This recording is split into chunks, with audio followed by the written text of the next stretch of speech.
All right. Hello, everyone. Thank you so much for joining us today. My name is Angie Peacock, and I'm a subject of the film Medicating Normal. I was trained as a social worker and a therapist, but I was harmed by the mental health treatment that I received for over 15 years. I also volunteer doing outreach for the film Medicating Normal, and I host conversations like this one today. This is our 35th interview, and today our guest is Cindi Fisher.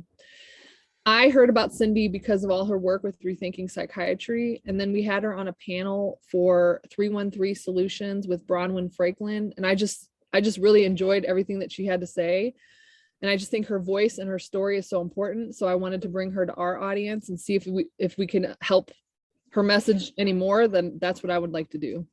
So I'm going to read her bio for you. Cindi Fisher is a mental health advocate and activist catalyzed by the harm of her 43-year-old son experienced and continues to experience today at the intersection of racial and psychiatric oppression.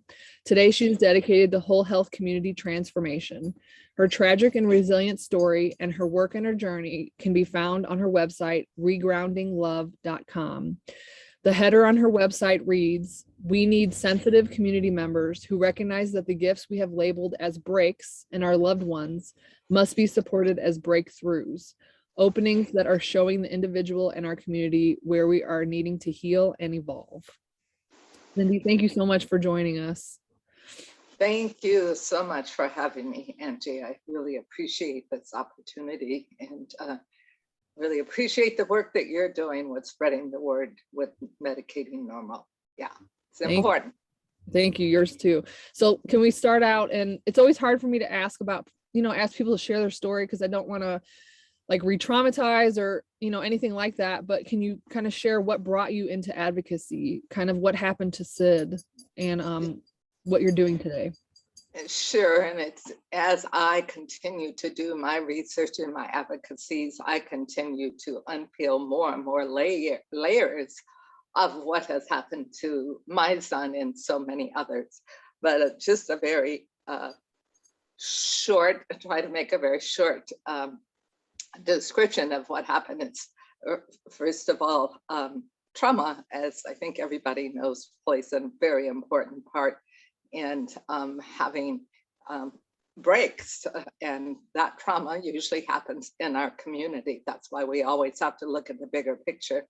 I would say one of my son's biggest traumas happened when he was 12, and it was a racist piece where we were in an almost all-white society.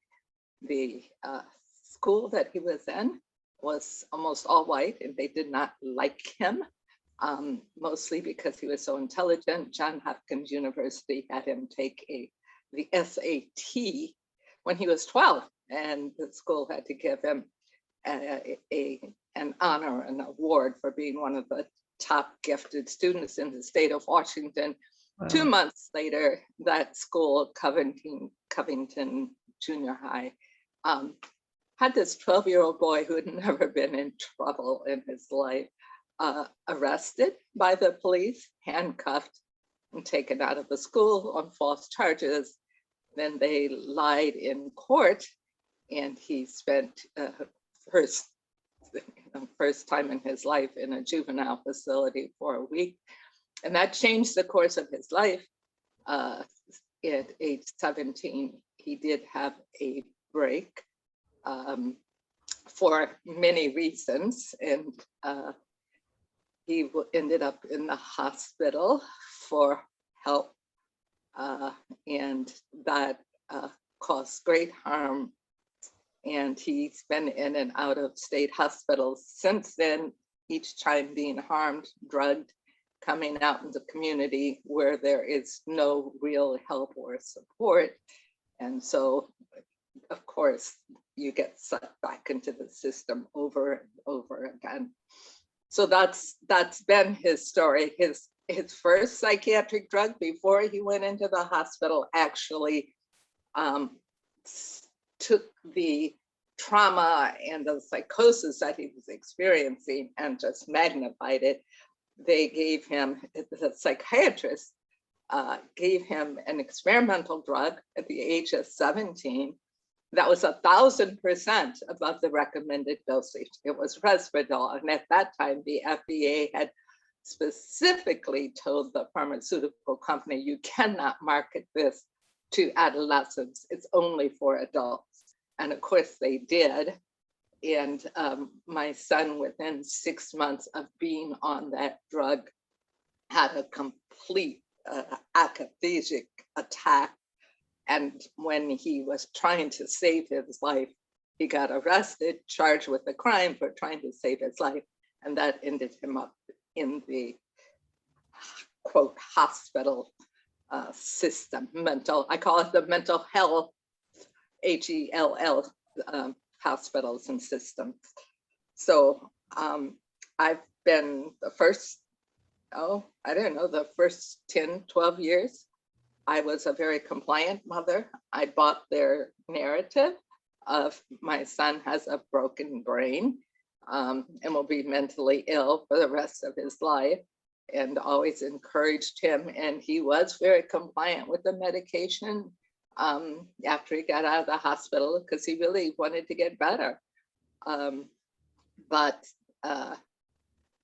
about 12 years into it, when I saw him losing his passion for life, losing his gifts, his love of music, his love of dance, his writing poetry, I started looking for other answers, and I found a book called Your Drug May Be Your Problem, and also a book, a movie by CCHR that said something about the psychiatric industry. Those two things opened my eyes. I was like, oh my God, what have I been doing to my son?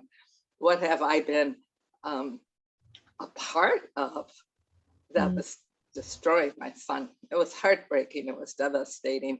But I did a 360 turnaround and began to work to save his life, to help him recover, and to help others become aware of not a broken system, but a very fixed, very, very harmful system. Yeah. Yeah. So as you were telling that story, I was thinking back to something called the school to prison pipeline. I don't know, have you heard that? Yeah. It sounds like that's what happened is, so there's kids, especially Black youth, especially Black boys. They do something in school, it gets them kicked out or suspension. Then they do something very small and minor. It could be like rolling their eyes or something. And then next thing you know, the kid's in juvie, and then they miss school. They can't keep up with school. Next thing you know, it snowballs, just kind of like what you're talking about. They're in juvenile detention for a year or two, and next is prison. And it just, exactly. Yeah. So can you talk about the school to prison pipeline? And also school to mental health pipeline. Exactly. That's the alternative one. And that's what I call the hidden but unseen, or hidden but in plain sight pipeline, because most people they're becoming more aware of that whole, the IEP, the special education, the new, what are the DSM for obstinate defiance behavior. Oh, you mean yeah, like just being bad in class means you have a mental disorder. Well, and it's not even always being bad. It's like you're in a classroom, and if the teacher isn't able to inspire or educate or do her thing, and the person, the child, responds, the Black child most often gets labeled with that mental health diagnosis, which gets them excluded. And that in the special ed is a pipeline into the mental health industry, which is a pipeline really into either the juvenile detention or the prisons. It's just and that's also a pipeline into drugging. So it kind of goes into that book that I shared with you, Angie, the silent cells, although they don't talk necessarily about the drugging of juveniles, but that is a silent cell in that whether they're being drugged in the juvenile detention centers, of which drugging is rampant there, but also there's the drugging in the foster homes. Like it's an incredible percentage of children that have been taken from their homes. Sometimes their homes are traumatizing homes. Sometimes it's just CPS trying to make money. But if they get into a foster home, that in itself is traumatizing. Whether the foster home is good or bad, it's often just being taken out of your familiar. And drugs are a constant companion, psychiatric drugs. And then, of course, we know about 50% of foster homes are abusive, which means that that child is, again, gonna run away and end up in the detention centers and in the prison. So it's the pipeline is both the invisible and the visible. Yeah, I'm glad you talked about that. So Sid has been in and out of either prison, jail, or mental health hospitals. And I know myself, I've been hospitalized 7 times, which is a lot. Never was it therapeutic. Your clothes are taken from you. You can't have shoelaces. You can't really have phone calls, a cell phone, no access to outside air. The food is terrible. It's not a very safe and healing place. And Right. part of me is like, do they do that on purpose so you don't stay there? Or I don't understand. You know what I mean? It never computed this kind of care. So can you talk a little bit about where is Sid now, and is that place therapeutic or not? So Sid is at Western State Hospital in the state of Washington. We have 2 state hospitals.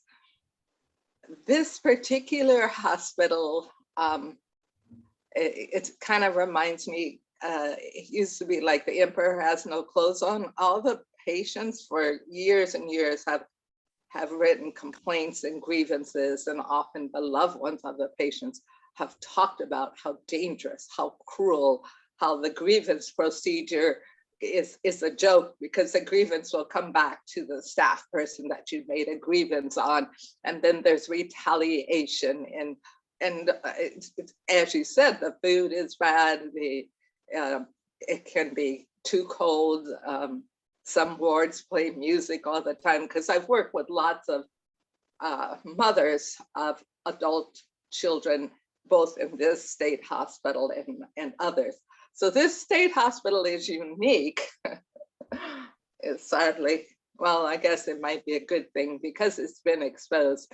It became so cruel and so dangerous for so long that Medicare, who is the major funding, one of the major funding agencies of the hospital, could no longer just slap its hand and tell it to write a report, and then they would check back in to see if they made improvements over very, very serious and dangerous conditions. Western State has had the label of jeopardy, which is the worst.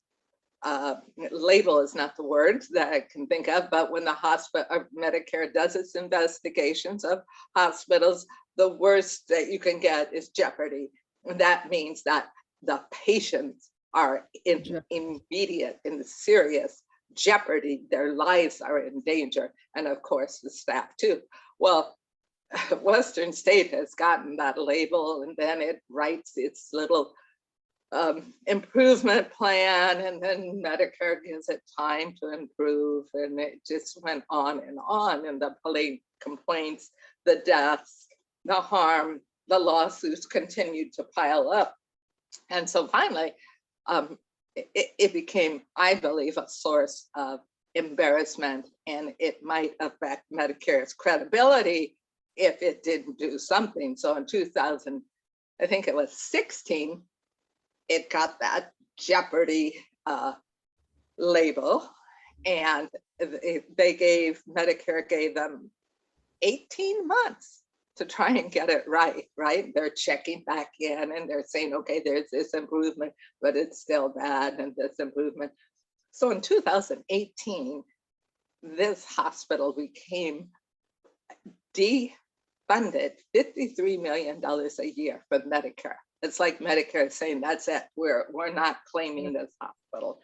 And therefore, it had the Joint Commission, which is a private nonprofit company that is the only company that is that certifies psychiatric hospitals in the country. It's kind of like the federal, but not federal nonprofit, but it's who the federals refer to get the funding from Medicare.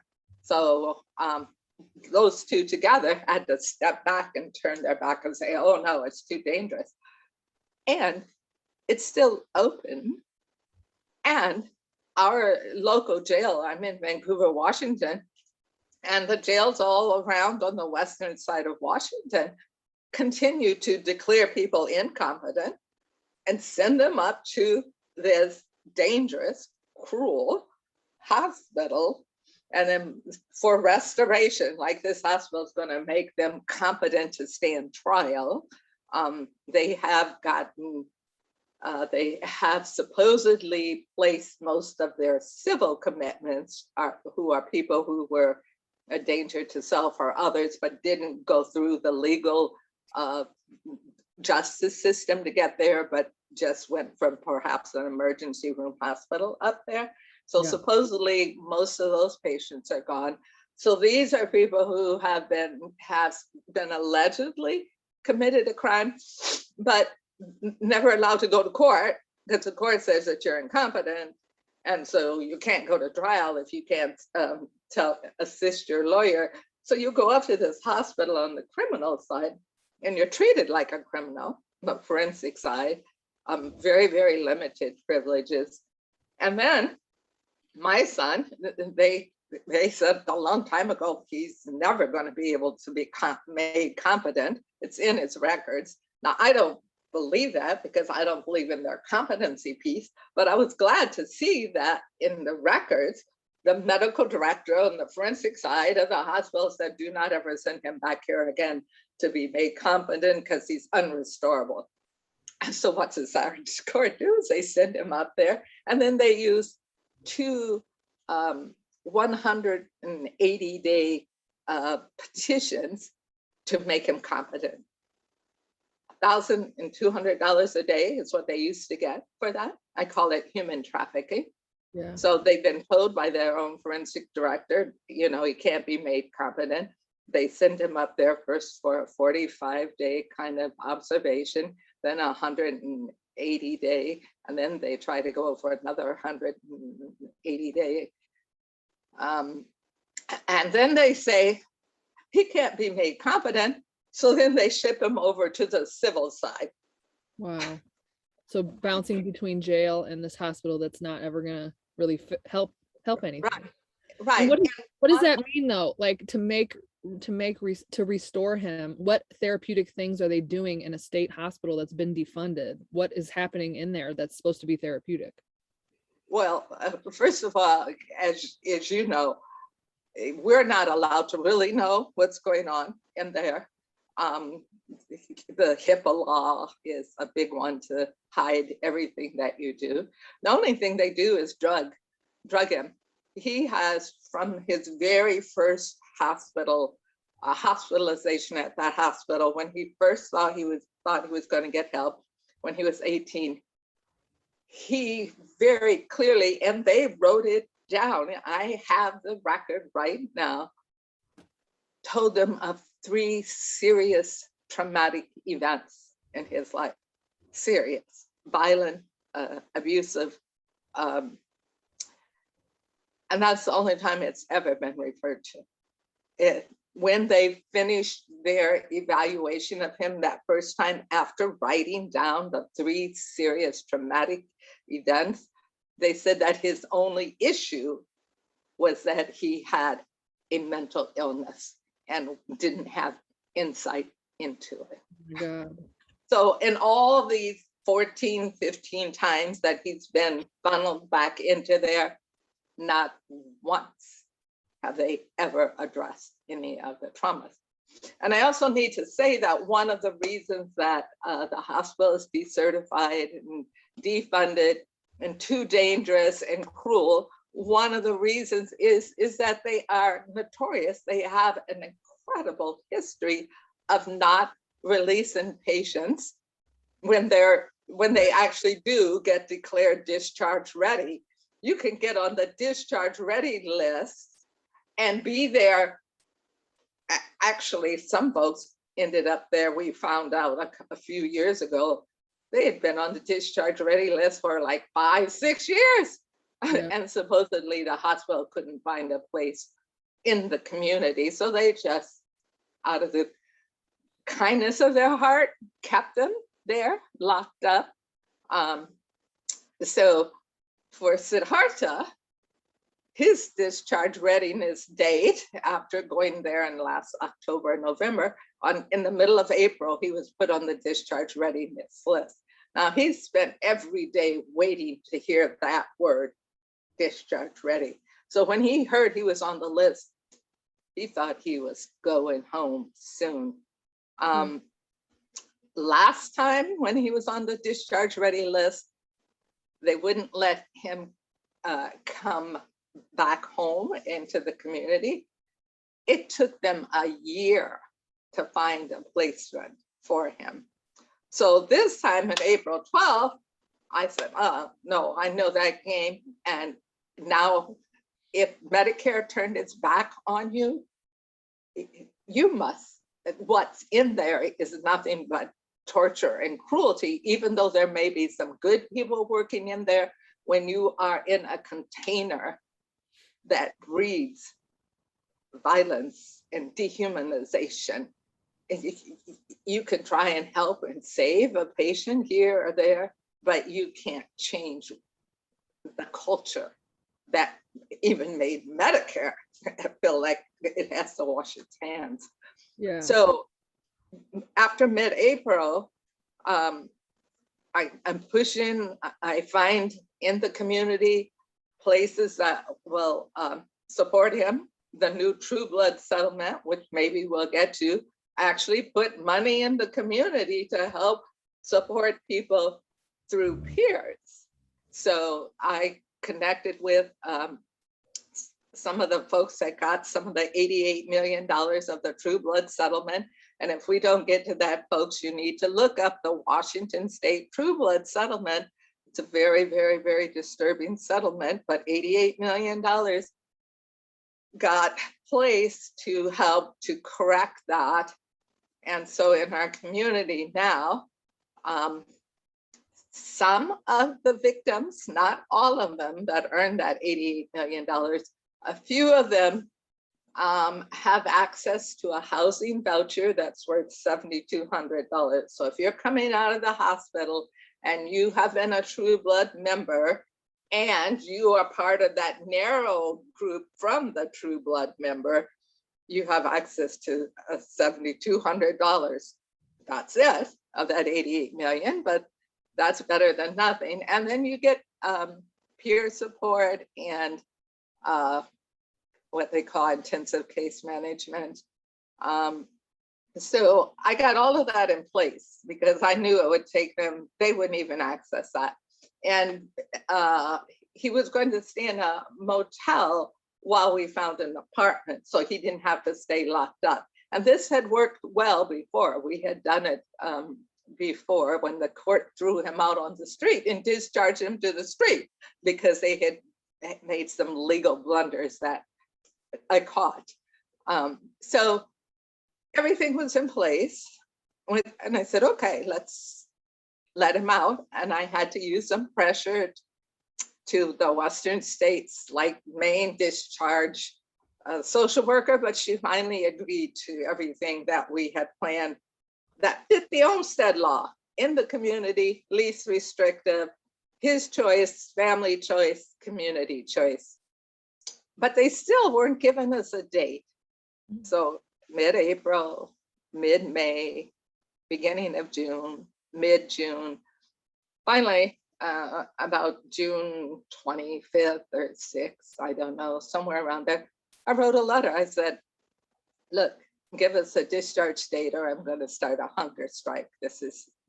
My son is desperate to get out of there. And I'm afraid that this continued imprisonment is going to cause him to end up having a natural human reaction of being imprisoned. And then you will say his illness is coming back and want to keep him longer.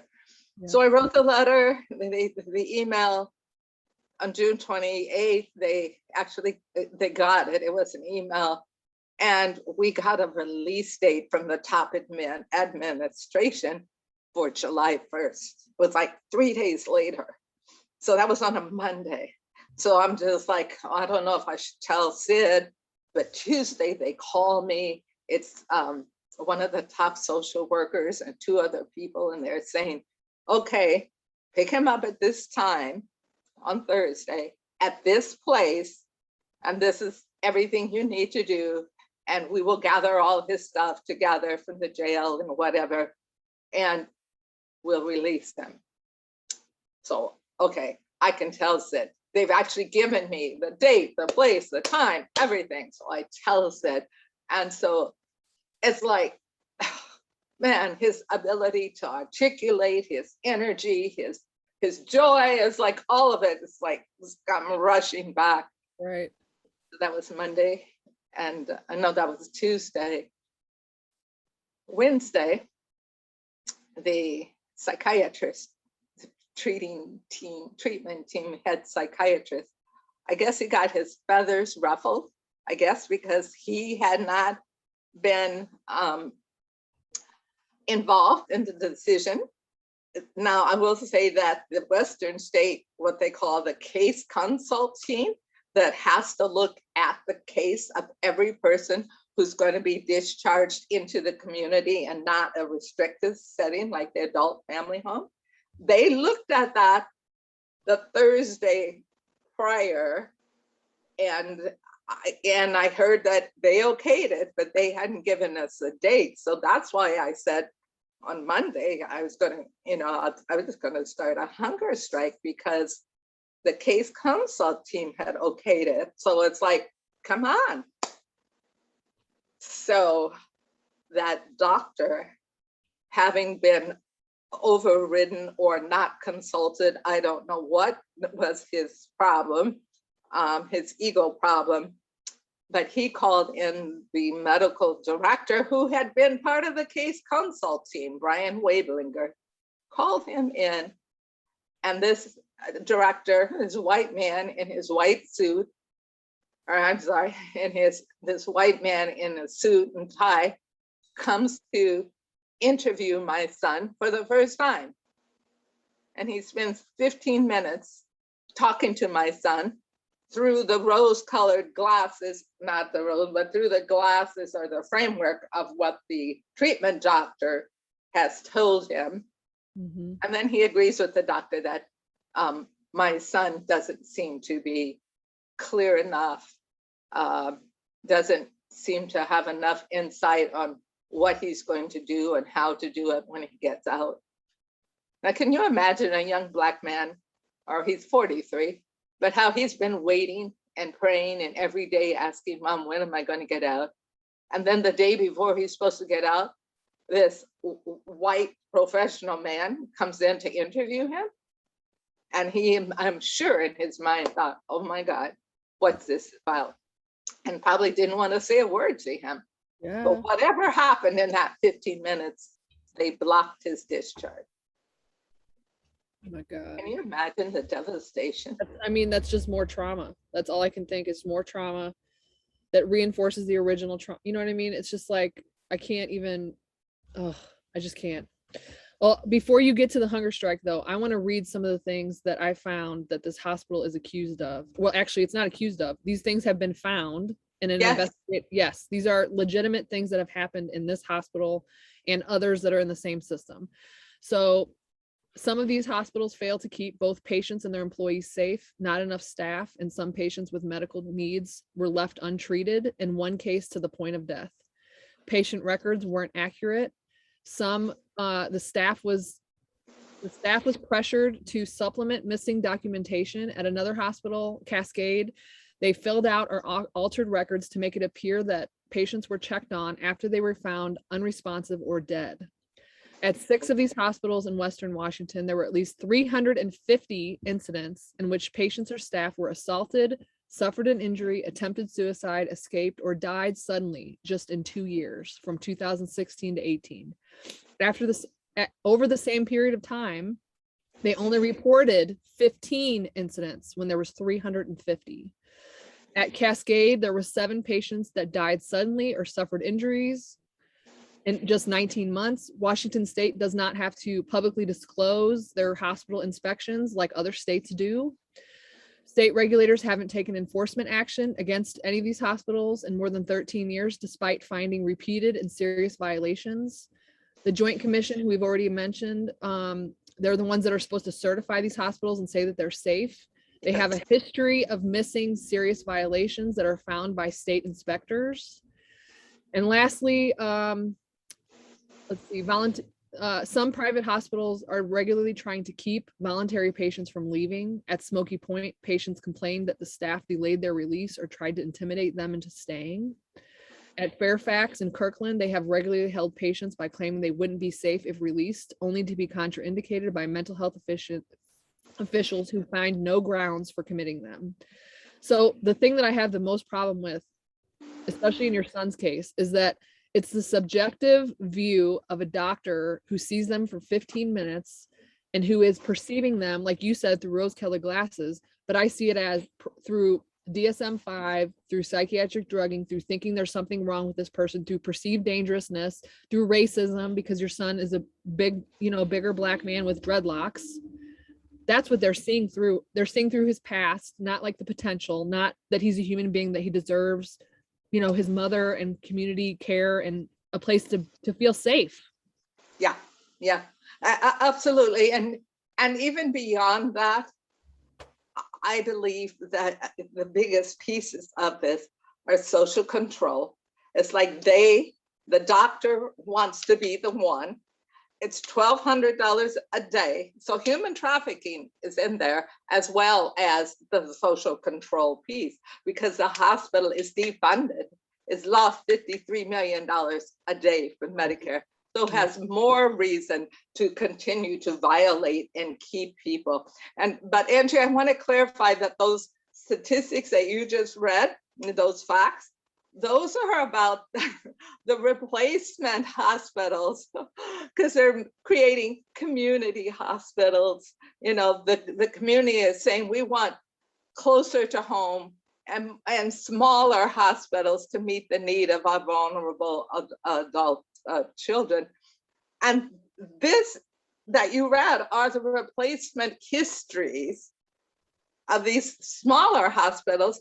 And in that report that you read, they say that the history of these smaller hospitals, the ones that those statistics you just read, are worse than what Western State has, but Medicare hasn't shut them down. Wow. Because Medicare is supposed to give them a chance, like they gave Western State a chance, and people died and people were mutilated and dehumanized and harmed. And like my son, many are kept there unlawfully in prison, medically kidnapped. And I just pray that he doesn't have that natural human response, which he did at one time. He was so frustrated, he pounded on the plexiglass of the nurses' station. Well, there are nurses walking around. If he were going to actually endanger them, he would have attacked them. Right. What he did was pound on a plexiglass saying, "Let me out of here. I'm in prison. This is wrong. I need to be free." Yeah. So, yeah. A point I wanted to make also is like, I just read a bunch of incidents that happened. Okay, this isn't just one hospital. This is a whole state, which really scares me that it's the whole country, that this is the state of our mental health care system in this country. Absolutely. And I can vouch for one thing, that one of the times I was hospitalized, a person on the ward, this is going to be very explicit, but I don't know how else to say it. He had something shoved in his anus. Okay. And so he went to the nurse's station, and I was on the phone, like in this little, nurse's station. There's like phones sitting there, and then there's the desk. Excuse me. And he came to the nurse's station and he pulled it out of his butt and he showed the nurses and he started cursing and he said, "You assholes, you don't even you don't even check people. You're so incompetent." He starts screaming, and then the nurses all freak out and they call a code red or whatever that was. And they all tackle this man. Yes. And start injecting him with drugs. Okay. I'm a 25-year-old female on the phone witnessing this. Okay. So what I want to say is that when these incidents are happening in the hospital, they're not just happening to the people that die suddenly or commit suicide or whatever. The people that are in the hospital are watching this. And this is like more trauma. You know what I'm saying? And so what I did, and this is only because of the skin of my teeth, I don't know. I signed out AMA, which is against medical advice, which means they let me leave voluntarily, but it means I was not given any prescription drugs that I was taking in the hospital. I wasn't given any resources, and I was allowed to freely leave, but I was leaving against medical advice. But if you think about it, I left because I was traumatized, not by something that they were doing. Yeah, right. So just think about the people that witness this trauma on a daily basis while in these places, and they can't leave, and they have to stay there continually. And you were lucky. I was lucky. I'm just guessing that part of the reason they let you leave because you were a witness. You were right there when it happened.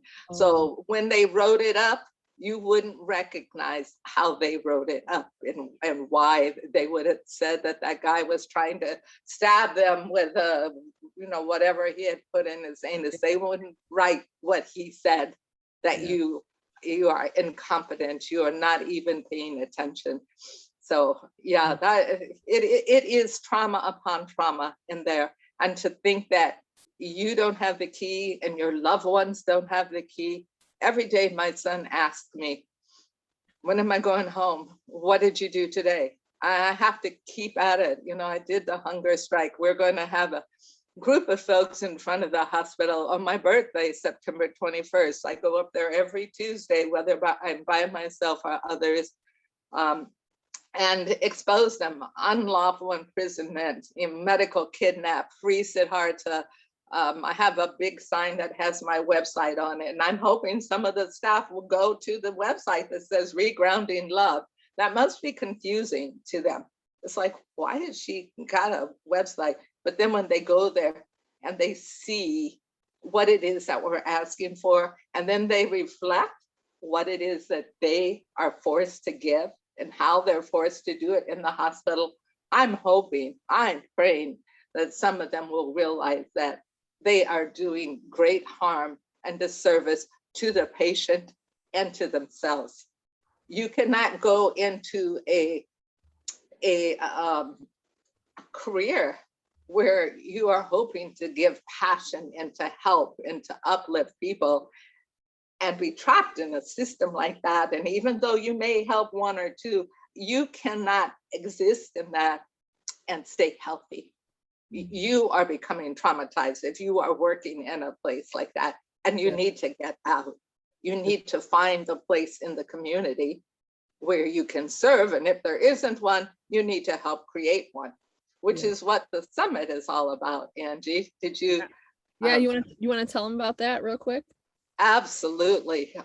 It's a long held dream that's moving forward in a big way. It's been small steps for a long time, but the International Peer Respite Soteria Summit, peer respites, there's like probably less than 20 in the United States, and those that are run by peers are probably, I don't know, 5 or 6, but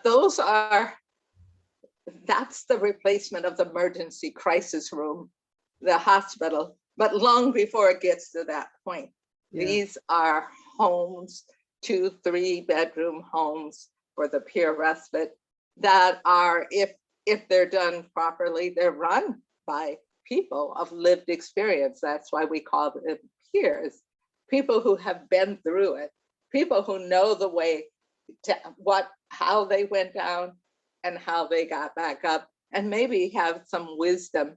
And if not wisdom, deep compassion and understanding from where you're at, and not to see you as a diagnosis, as something wrong. It's like, you're human. You have gone through something deeply traumatic, a loss, a job, of a child, a loved one, of a sense of self. And you could go there, you can stay for a week to 2 weeks, and you're not told you have to quit your job, and you can't be there for your family. You can leave during the day if you feel like you want to, and go with your family and come back. It's just a sanctuary to renew and to restore, to recover. And the pharmaceuticals, the legislature, they're trying to fund those now, but when COVID hit in Washington, that was one of the first things that went off the budget. But I'll tell you, I don't want the government running anything. They run the Western State Hospital, they run, or they have oversight of these small hospitals. We, the people, have to figure out ways to begin to create these sanctuaries in the middle of our communities that have become war zones. Yeah. You know, there is so much that it's harmful that we don't have control over. We can control how we care. We can bring our compassion out and put it into service. So that is what and then the Soteria House, you've never heard of, most of you.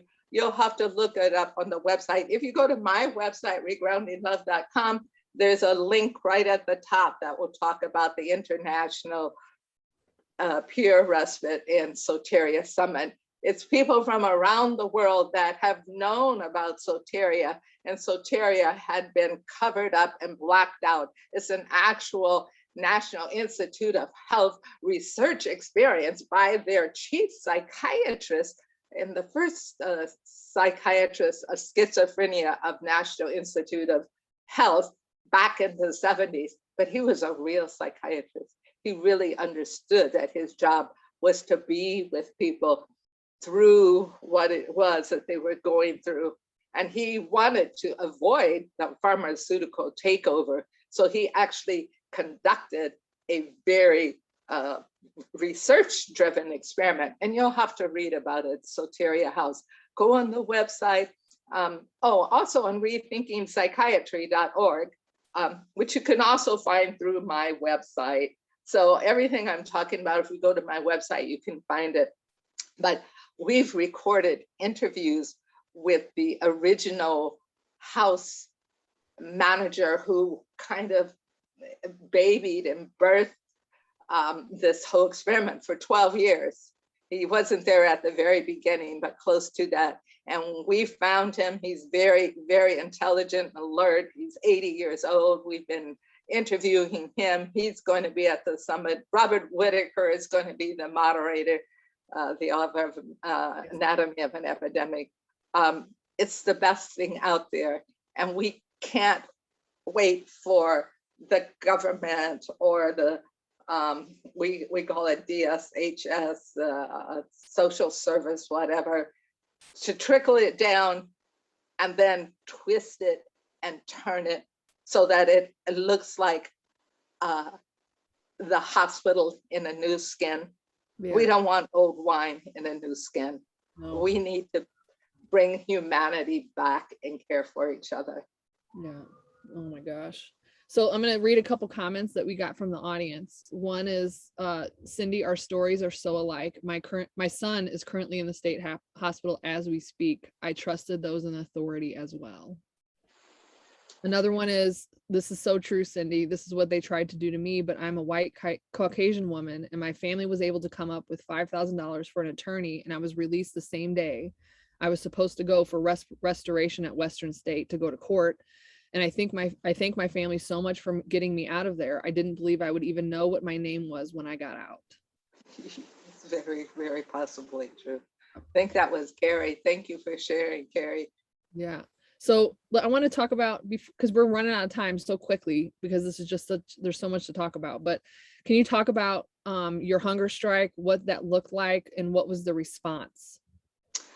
Yeah, when I started it, I didn't know how long it would go. It was no liquids, basically no solid foods for 40 days, lost 14 pounds in 40 days. As far as the hospital administration, I think they were hoping that I'd kill myself. I'd die from starvation. I never got any response from them. But what I have come to know, because this is not I did a 40-day hunger strike to bring the troops home from Iraq, bring them home fast and safe. Or was it Iraq yeah. Thank you, because I'm And an Iraq veteran, so thank you for that. yeah, that was part of the Code Pink, troops home Yes, fast. I know a lot of those Code Pink ladies. Yeah, That's cool. yeah, I know Medea really well. I lived with him for a little bit up in DC. But what I know is that people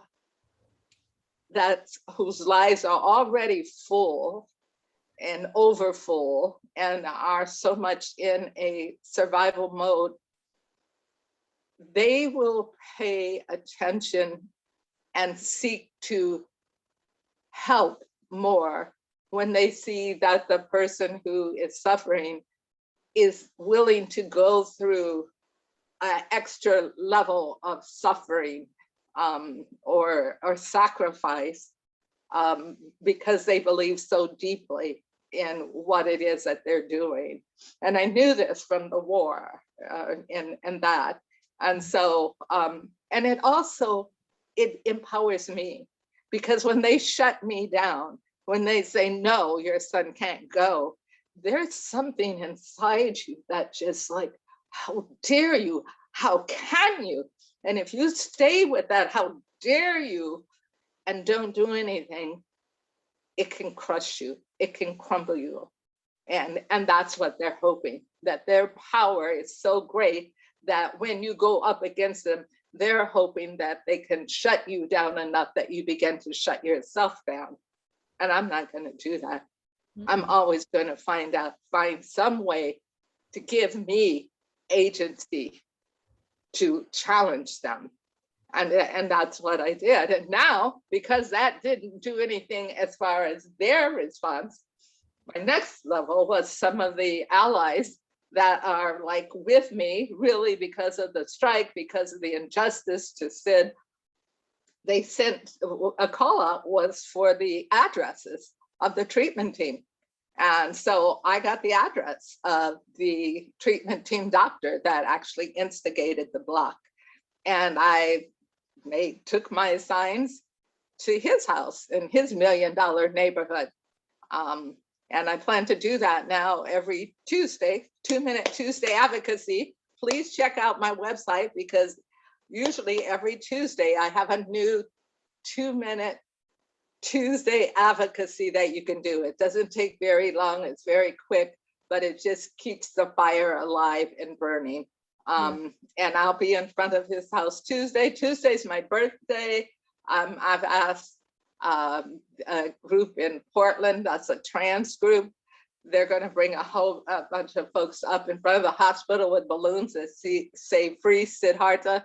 So we're hoping that he'll be able to look through the window, barred though they may be, and see that there are people out here that care, and we're working and trying hard to get him out. I love that. So what I want to play devil's advocate for 1 minute. What, because I just know some audience members are probably thinking, but there's really dangerous people out there that are a danger to society or a danger to themselves, and we need state hospitals to house them. What would you say to that? To me, because I have advocated for parents, I did it for 7 years with parents across the country. These are not hospitals. They are hidden prisons in plain sight, and they operate as social control, a way of social control. And it's like Trojan horses.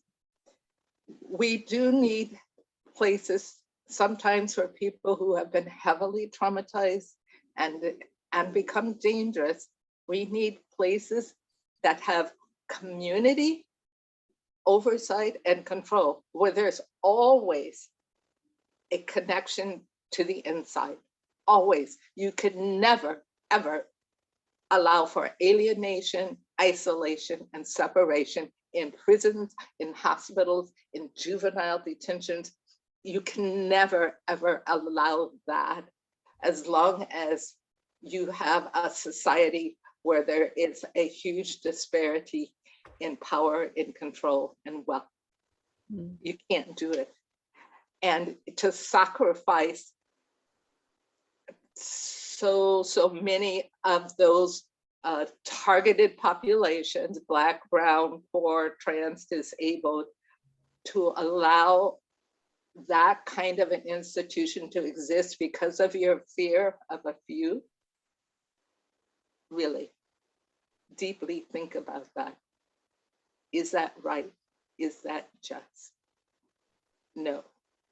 We have to find ways to care for those who have been deeply damaged, and we have to find ways to stop damaging them, allowing our community to damage them. But the state hospitals, any place that allows for alienation, separation, and isolation is a place where great harm is done under the camouflage of meeting a community need. Every time. Yeah. Absolutely. Beautiful answer. Yeah. Because really what we're talking about is perceived dangerousness. You know, if somebody, I don't think I probably would have, I mean, I even changed my way of viewing psychosis because I experienced myself, you know, and until I had that experience, I didn't fully understand what, you know, you see people on the street, they're talking to themselves or whatever, but now I see them as like these poor people. What happened to them? This country will literally drive you crazy. Like this place drives people crazy. You know what I mean? The trauma that we've endured, the society that is broken down, there's no community connection, the loneliness, the low socioeconomic, you know, no opportunities for people in St. Louis, Missouri, where I'm from. They never leave St. Louis because they can't. They have no money to get out or experience life outside of those places, and that drives them to crime. It's like we breed. Anyway, I could go on a rant, but what I'm saying is, just because someone acts strange or someone is talking to themselves or they're hearing things that are not there that you can't hear, we perceive that as dangerous. And one thing Bob Whitaker said that I'll never forget, he said, when we don't understand people, we hurt them, but it's because we don't understand them. It's not because they are inherently dangerous, you know? Right. And even when the trauma causes people to act out in a way that could harm others, we need to look at, we need to do that restorative community. People don't act out of a vacuum. No. Just like you said, Angie, there were pieces in place that person had no control over. And with that said, I need to say this. The people that are doing this, that are acting in such inhumane and cruel ways, if you were to check and go back into their background, like the Green Mile, did you ever watch the Green Mile? Yeah. And we were able to touch the hand of the big Black man, and all of a sudden we had great compassion. But the person that ended up being the bad guy, that stayed the bad guy, we never got to touch his hand to see what happened to him. And I'm of the deep belief that the people that are doing this have incredible traumatic histories. They're acting out of fear because they don't feel safe, because so many places in their life they were harmed and injured. Does that mean that we give them a free pass to go on? Absolutely no. But we don't take them when justice comes and lock them up and drug them and harm them, because we're going to perpetuate the cycle.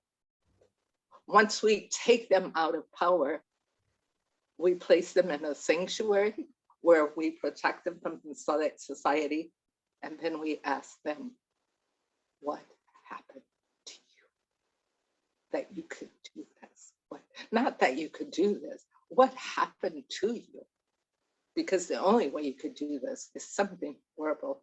I don't care if you had a rich millionaire life. Something happened that took the humanity from your consciousness and you replaced it with fear. Yeah. So I even think part of it is groupthink. Like just the mental health industry breeds. I mean, I just went through social work school and I saw it. It was like social justice was only for people of color or gender or sexual identity. It's not for people with mental health. Human rights is for everybody else, but not for people with mental health disorders. And I don't understand how you can just compartmentalize like only this set of people, that doesn't matter. And they're brain disease and they're dangerous and we have to house them. They breed that because we see people through the lens of there's something broken with your brain and you have a diagnosis and that makes you dangerous. Just having that on your record means this or whatever that assumption is about a person. So, or through the person. And so I think a lot of it is groupthink within that state hospital that they perceive these people as bad people that are dangerous. But Angie, in order to have a controlled society and have people believe in its laws, you have to have a place outside the law. Yeah, that's true. That you are not accountable to, that people can believe it's okay to step outside the law and take care of their constitutional, take away their constitutional and do other kinds of abuse. You have to have that.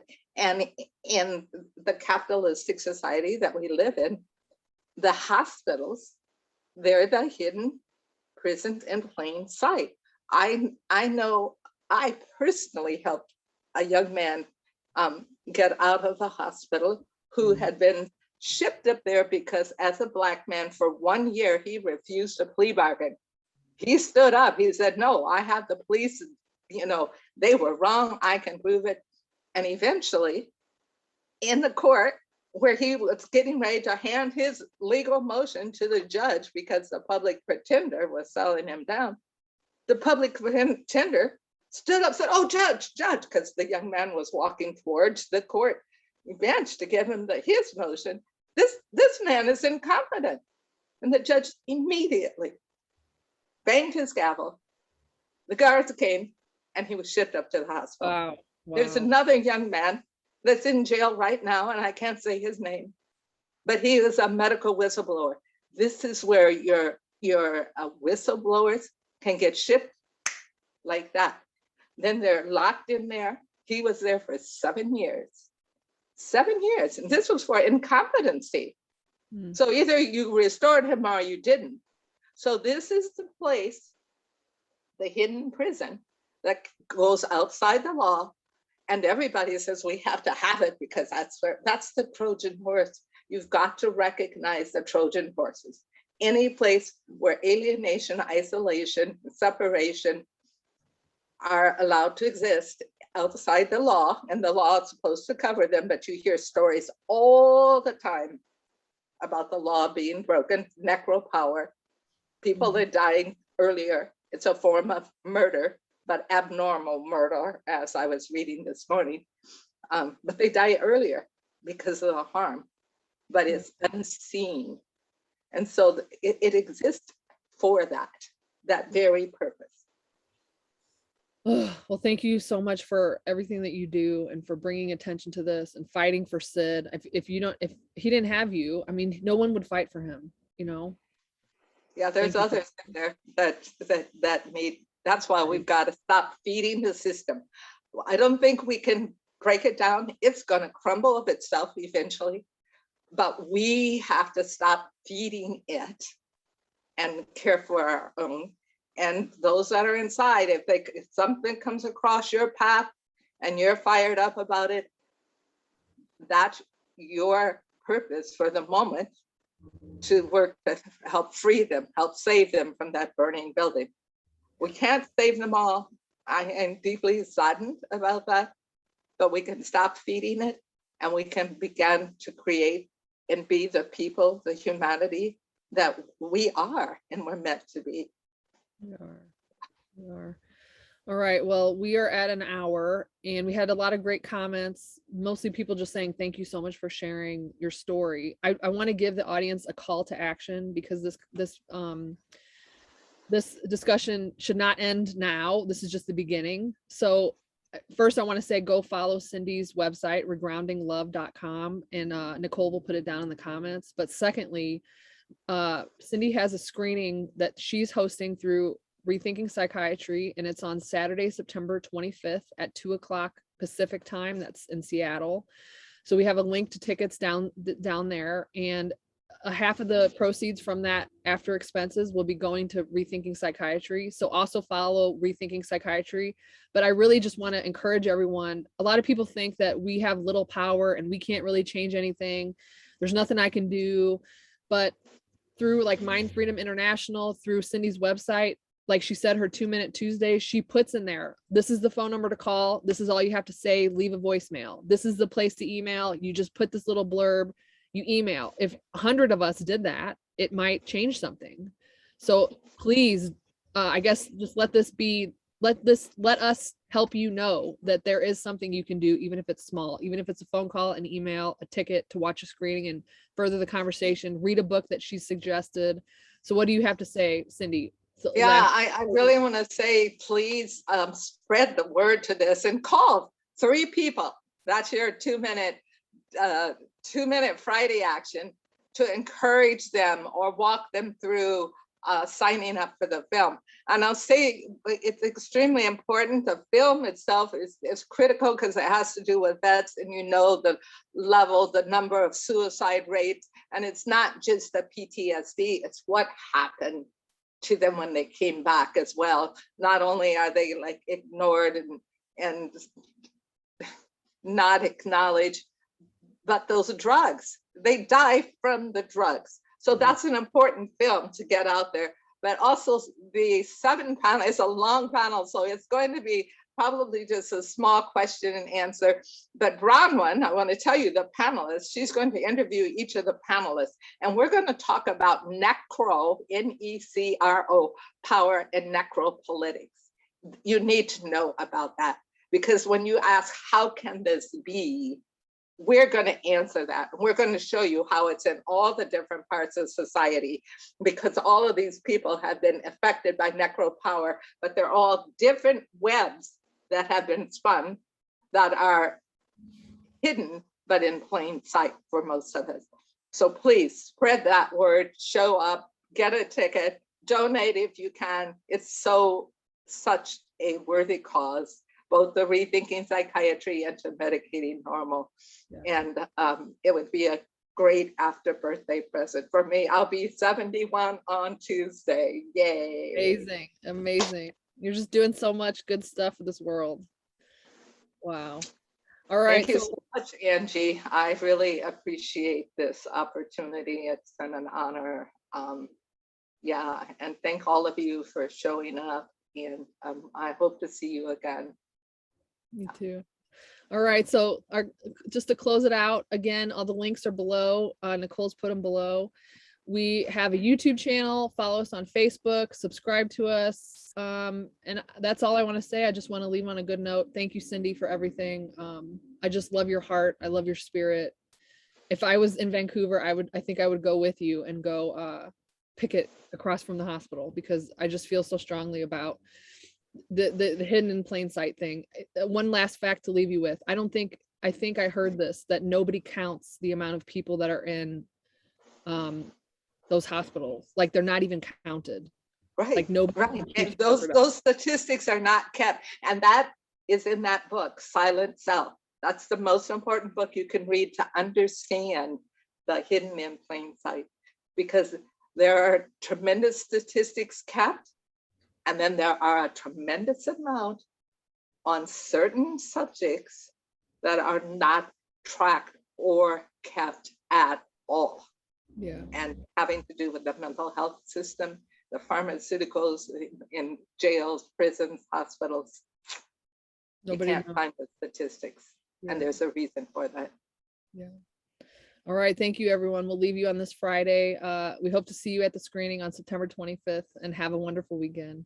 Bye-bye. All right. Bye-bye.